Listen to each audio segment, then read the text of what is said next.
ഇവിടെ മുസ്ലിം ലീഗിൻ്റെ സ്ഥാനാർത്ഥിയാണ് കുഞ്ഞാലിക്കുട്ടി. അദ്ദേഹത്തിൻ്റെ വിജയത്തിന് വേണ്ടിയാണ് SDPIയും വെൽഫെയർ പാർട്ടിയും സ്ഥാനാർത്ഥിനെ നിർത്തുന്നില്ല എന്ന് പറഞ്ഞ്. UDF സ്ഥാനാർത്ഥിക്ക് വെൽഫെയർ പാർട്ടിയും SDPയുമായുള്ള ബന്ധം മൂലം മതേതര വിശ്വാസികളുടെ വോട്ട് ഭിന്നിക്കും.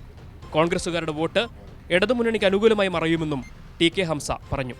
രണ്ട് ജാതിയായിട്ട് ഈ രാജ്യം നശിക്കണോ എന്ന് ചിന്തിക്കുന്ന പഴയ തലമുറയിലെ കോൺഗ്രസ്സുകാരും എന്നും അതിനുവേണ്ടി പോരാടുന്ന കമ്മ്യൂണിസ്റ്റുകാരും ഇവിടെ ബാക്കിയുണ്ട്.